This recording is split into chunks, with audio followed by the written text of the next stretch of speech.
If you're somebody who suffers from emotional eating, watch the rest of this video.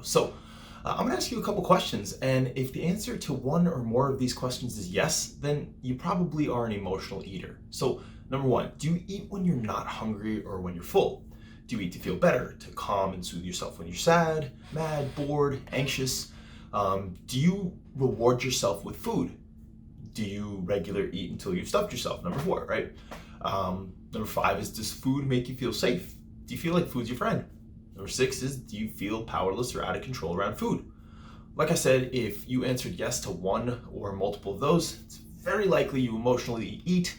And it kind of sucks. It can definitely be a really, really vicious pattern. I know I've been through it many times, and it's a vicious cycle. And more specifically, what is the cycle? Well, here's the thing. When eating is your primary coping mechanism, when your first impulse is to open the refrigerator whenever you're stressed, upset, angry, lonely, exhausted, or bored, you get in this loop where every single time something bad happens to you, you turn to food. And then when you turn to food, you realize that you're not eating for hunger, but you're eating to fill a void.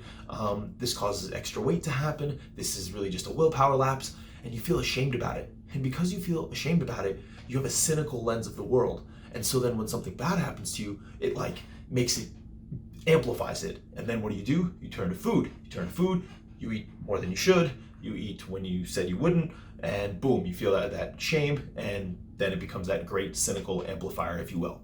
It's vicious, it's a vicious cycle, but we can break out of it. Now, the key here is to, one, recognize that emotional hunger cannot be filled with food, right? Like, eating may feel good in the moment, but the feelings that actually triggered the initial eating, those feelings are still there.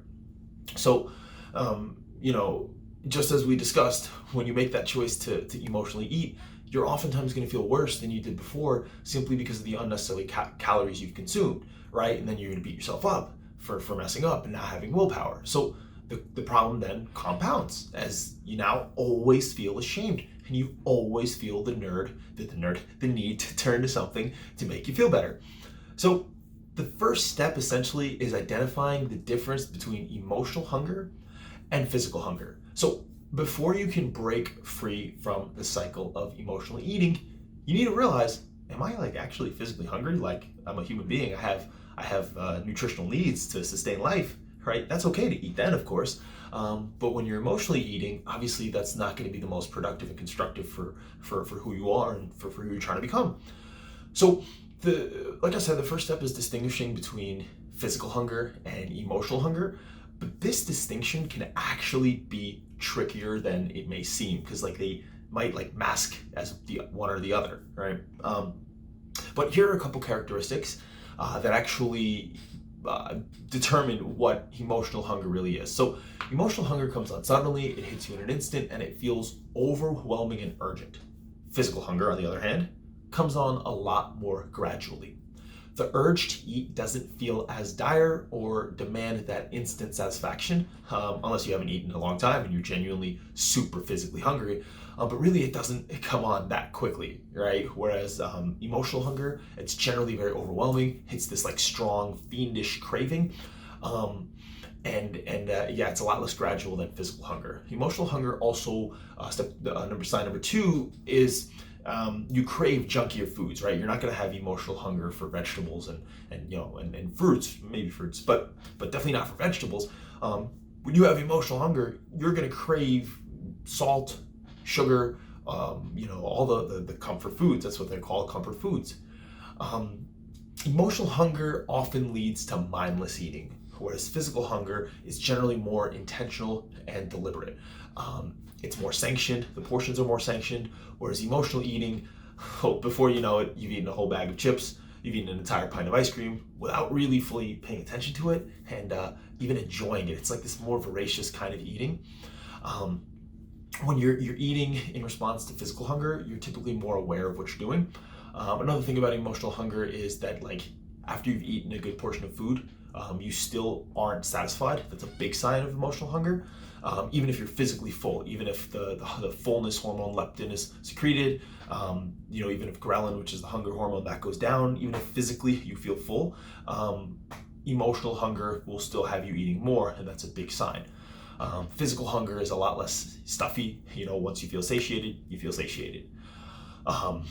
Another interesting thing, emotional hunger isn't located in the stomach. So rather than a growling belly, right, or like that pang in your stomach, you feel, it's more like something in your head, right? Emotional hunger, it's more cognitive. It's more craving certain textures, certain smells, certain tastes. It's less about the stomach and more about the sensory input. Also, one huge sign, and this is more after the fact, but emotional hunger often will lead to regret, guilt, shame. When you eat to satisfy physical hunger, you're likely going to feel ashamed or guilty simply because you're eating more than what your body needs. Whereas physical hunger, you obviously won't, because you're just giving your body its nutritional needs. So after you've eaten, if you feel guilty, it's a very likely sign that was emotional hunger. So once you've really identified whether it was physical hunger or emotional hunger, and those signs that I just gave were good ways to distinguish, step 2 would be to identify what are the actual triggers making you emotionally eat. So here's a couple triggers, a few very, very common triggers of emotional hunger. One is stress.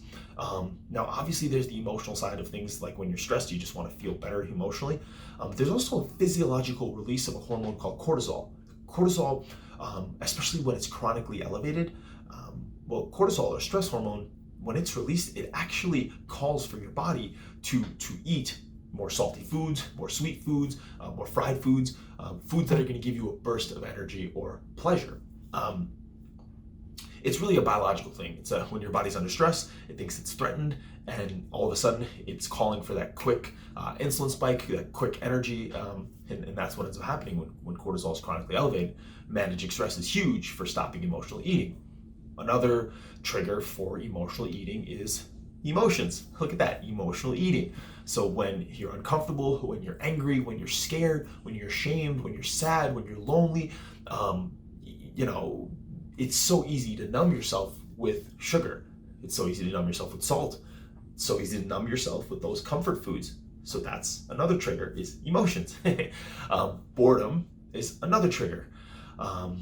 We've all done this before, where we're not hungry and we just decide to go into the pantry, into the fridge, because we're bored. If this is a habit, if you feel really unfulfilled and continually choose to go eat when you're bored, this is really considered emotional eating, and this is something that you obviously have to be mindful of. But boredom is definitely a huge trigger. A fourth trigger is childhood habits. I want you to think back to your childhood memories of food. Did your parents reward good behavior with ice cream, take you out for pizza when you got a good report card, give you sweets when you were not feeling happy, when you were sad? These are habits. These are behavioral patterns and habits that could get carried out into adulthood, and obviously they can really trigger emotional eating. An interesting one would also be like nostalgia of your childhood, right? Is eating to associate a cherished memory that you had when you were younger, and this oftentimes happens also with music. When you hear a song that reminds you of a time, the auditory sensory perception of music reminds you of that time. A lot of times, whether we're consciously or subconsciously doing it, food can give us that nostalgia. So the last trigger I would say that I want to discuss here would be social influences. It is so easy to overindulge when you go out, simply because the food is there, simply because everybody else is eating, simply because you're nervous. That's a big one, is that to pass the time, instead of having to have a conversation or small talk, you just eat, right? And people will do this with alcohol too. And then, of course, just the dynamic of social influence, people will encourage you to eat. So the question is, how do we fix emotional eating? 1, construct your environment towards supporting a healthy diet. Throw out all the junk food from your house. It's okay to keep it, but if you know you're somebody who is a chronic emotional eater, maybe you'll want to create a barrier towards actually attaining the food. Once you've created a barrier towards attaining the food, well, it makes it a lot harder to get it, and really, ultimately, it gives you a second to think. Now, it's sad to say the reason I know this is because I'm a recovered drug addict. I've probably been addicted to everything. I think we've all suffered one form of an addiction or the other, and that was the biggest thing, is to create the barrier for me getting the drugs gave me a moment to actually think about it, collect myself, and many times stop me from relapsing. Same thing would go towards emotional eating. Another environmental thing to consider would be telling your friends, telling at least one or two close friends what you're going through. That way, when you're out in social situations, they can kind of have your back. They can look out for you. You know, your significant other should be somebody that knows as well. And if they're not somebody that you're comfortable sharing this with, it's really time to reevaluate that dynamic, because somebody who emotionally eats to a point where it becomes destructive to their life, well, you need a support system, and your significant other is somebody who's in your very close environment. But really, environment's very big, from the food you keep around your house, the friends that you have and that know about your emotional eating habits. It's very critical to control this environment to be constructive towards you becoming better and better. The next thing would be to do things that make you feel good. And I'm not talking about drugs, I'm not talking about quick fix, and I'm certainly not talking about food. I'm talking about things that make you feel healthy, like, of course, exercising, weight training regularly, doing cardio regularly, going out, being social with your friends, avoiding loneliness, meditation. Meditation is huge. Something that will intellectually stimulate you. When your brain feels good, your mind will feel good. Reading. Do things that improve you, that make you feel good, that improve your self-esteem, that increase your self-esteem. And then the last thing to segue from that would be really deliberate, intentional mindset work. Whether it's visualization, whether it's affirmations done the right way, whether it's subconscious reprogramming activities done in the right way, whatever it may be, very deliberate, intentional mindset work. Once you've gotten your environment right, once you've really gotten the things that make you feel good, improve your self-esteem, improve your health down, and once you start doing really intentional, deliberate mindset work, attacking emotional eating becomes a heck of a lot easier to conquer. Thank you guys so much. I pray for everyone who's struggling with emotional eating, and please click the like button, please click the subscribe button, the share button, all that good stuff. Take care.